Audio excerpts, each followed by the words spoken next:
Assalamualaikum warahmatullahi wabarakatuh. Perkenalkan, nama saya Yeni Fatika dari kelas 5F, jurusan Pendidikan Guru Sekolah Dasar, Fakultas Ilmu Pendidikan. Di sini saya akan mempresentasikan hasil proposal saya yang berjudul Pengaruh Status Ekonomi Terhadap Motivasi Belajar Siswa. Pertama yaitu pendahuluan. Latar belakang faktor kondisi ekonomi banyak ikut berperan menentukan perkembangan dan pendidikan anak di samping sebagai faktor yang penting bagi kesejahteraan keluarga. Tingkat pendidikan orang tua, tingkat pendidikan ekonomi, sikap keluarga terhadap masalah-masalah sosial, realita kehidupan, dan lain-lain merupakan faktor yang akan memberikan pengalaman kepada anak yang menimbulkan perbedaan dalam minat apresiasi, sikap dan pemahaman ekonomis, pembendaharaan bahasa, abilitas berkomunikasi dengan orang lain, modus berpikir, kebiasaan berbicara, pola hubungan, kerjasama dengan orang lain, status sosial ekonomi, orang tua serta sarana dan prasarana yang mencukupi, maka dapat membantu siswa dalam memberikan arahan dan menangani masalahnya. Dalam arti lain, dapat berpengaruh terhadap motivasi belajar, yang artinya dapat memberikan kekuatan yang terdapat dalam diri individu yang menyebabkan individu bertindak. Dengan demikian diharapkan siswa dapat belajar giat dan tekun agar memperoleh prestasi belajar yang baik dan memuaskan. Kedua yaitu rumusan masalah. Berdasarkan pembahasan latar belakang sebelumnya, permasalahan dalam penelitian ini adalah apakah status ekonomi orang tua memiliki pengaruh yang positif terhadap motivasi belajar siswa. Berikutnya yaitu tujuan penelitian. Tujuan dari penelitian ini adalah untuk mengetahui apakah status ekonomi orang tua memiliki pengaruh yang positif terhadap prestasi belajar siswa.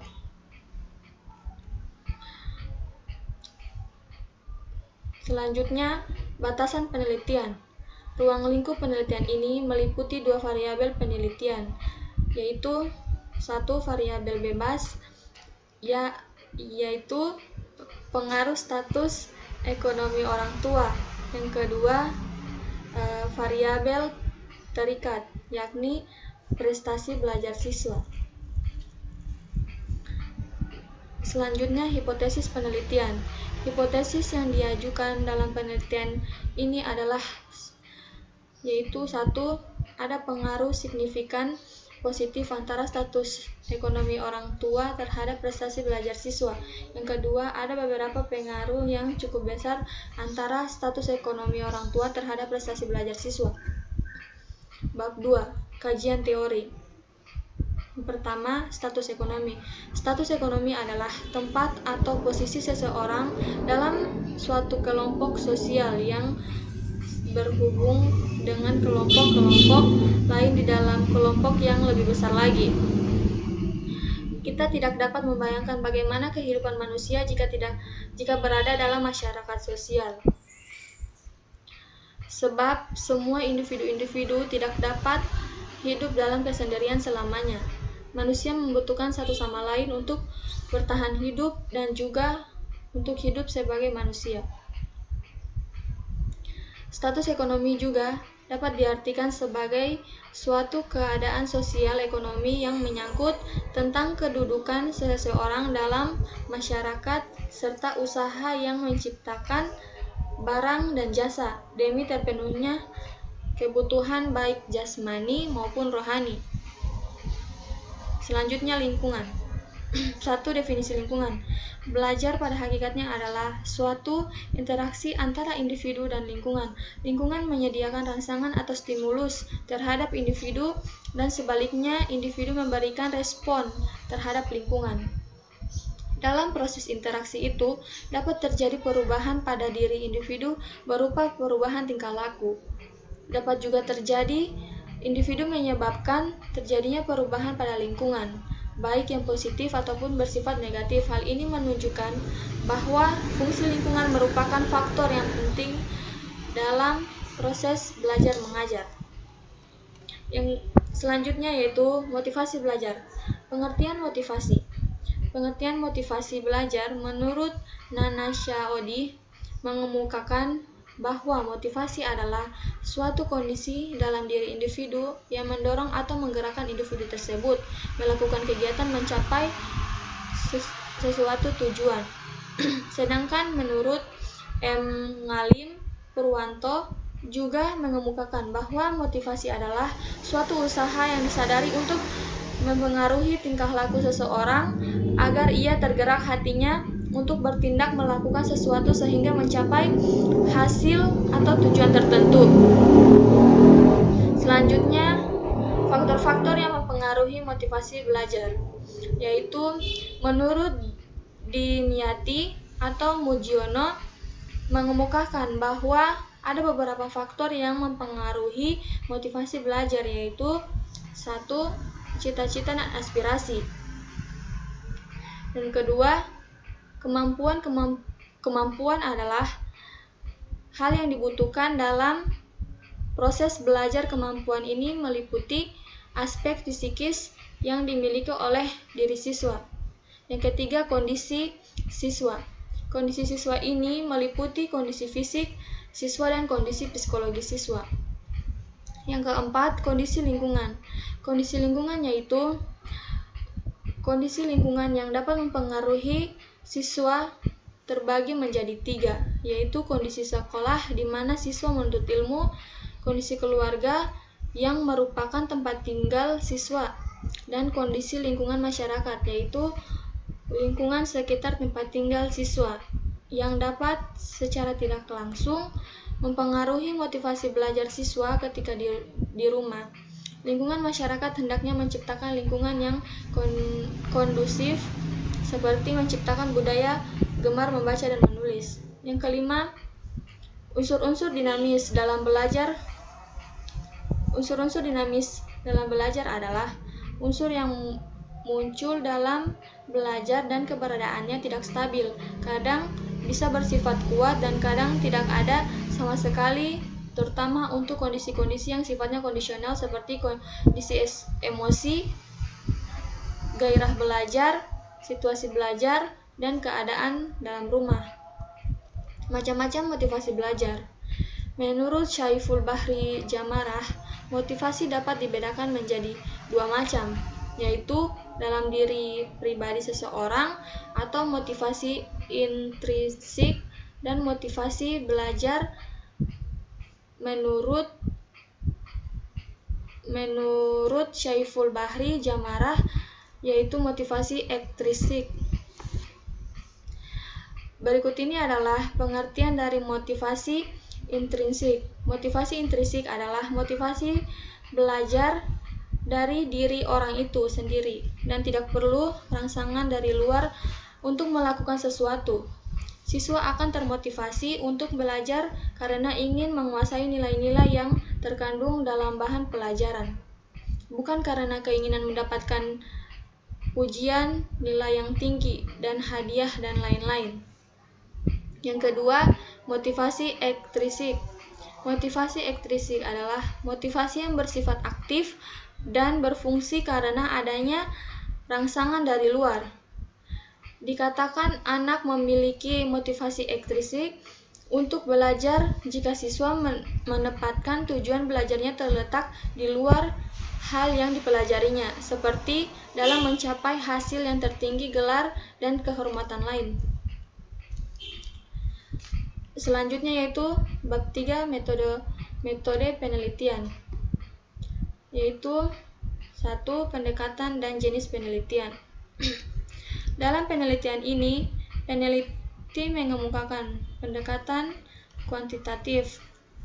Dalam penelitian dengan pendekatan kuantitatif, analisisnya menekankan pada data-data numerik yang diolah dengan metode statistik. Pendekatan ini digunakan oleh peneliti dalam rangka memperoleh hubungan antara variabel yang diteliti, sedangkan jenis penelitian yang digunakan dalam penelitian ini adalah eksplanasi, yaitu untuk menguji hubungan antara variabel yang dihipotesiskan pada jenis penelitian ini jelas hipotesisnya yang akan diuji kebenarannya. Hipotesis itu sendiri menggambarkan hubungan antara dua variabel atau lebih untuk mengetahui apakah satu variabel berasosiasi ataukah tidak dengan variabel lainnya, atau apakah suatu variabel disebabkan atau dipengaruhi tidaknya oleh variabel yang lain. Karena pada penelitian ini hasilnya berupa angka-angka atau jumlah yang dengan mengemukakan data statistik dengan menggunakan perhitungan kolerasi produk momen, sedangkan model penelitiannya adalah deskriptif analisis berdasarkan data-data yang diperoleh melalui penelitian kepustakaan dan penelitian lapangan. Selanjutnya, metode pengumpulan data. Instrumen penelitian adalah alat yang digunakan untuk menangkap data penelitian. Untuk mendapatkan data yang diperlukan dalam penelitian ini dikembangkan menjadi dua macam, yaitu 1. Instrumen berupa angket. Angket merupakan pengumpulan data yang dilakukan dengan cara memberikan seperangkat pertanyaan dan pernyataan tertulis kepada responden untuk dijawabnya. Angket merupakan teknik pengumpulan data yang efisien bila peneliti tahu dengan pasti variabel yang akan diukur dan tahu apa yang akan bisa diharapkan dari responden. Angket dapat berupa pertanyaan atau pernyataan tertutup atau terbuka. Angket dapat diberikan kepada responden secara langsung atau dikirim melalui pos internet. Yang kedua yaitu instrumen berupa dokumentasi. Metode dokumentasi yaitu mengumpulkan data penelitian yang ada kaitannya dengan permasalahan dalam penelitian ini. Metode dokumentasi ini peneliti menggunakan untuk memperoleh data tentang nilai ujian akhir semester yang nantinya akan diteliti. Selanjutnya, C. Data dan sumber data, yaitu pengertian data adalah keterangan atau bahan nyata yang dapat digunakan dasar kajian baik sebagai analisis atau kesimpulan. Dengan demikian yang dimaksud data dalam penelitian ini adalah berbagai keterangan atau informasi yang berkaitan dengan penelitian yang dilakukan. Kedua, sumber data. Sumber data merujuk pada dari mana data peneliti itu diperoleh. Data dapat berasal dari subjek penelitian. Dalam penelitian ini, sumber data terdiri dari yaitu 1. Data primer dan 2. Data sekunder. Selanjutnya, populasi dan sampel. Populasi menurut Hadari Nawawi dalam metodologi penelitian pendidikan yang dikutip oleh S. Margono. Populasi adalah keseluruhan objek penelitian yang terdiri dari manusia, benda-benda, hewan, tumbuhan, dan peristiwa-peristiwa sebagai sumber data yang memiliki karakteristik tertentu dalam suatu penelitian. Sedangkan menurut Suharsini Arikunto, populasi adalah keseluruhan subjek penelitian apabila seseorang ingin meneliti semua elemen yang ada di dalam wilayah penelitian, maka penelitiannya adalah penelitian populasi studi atau penelitiannya juga disebut studi populasi atau studi sensus.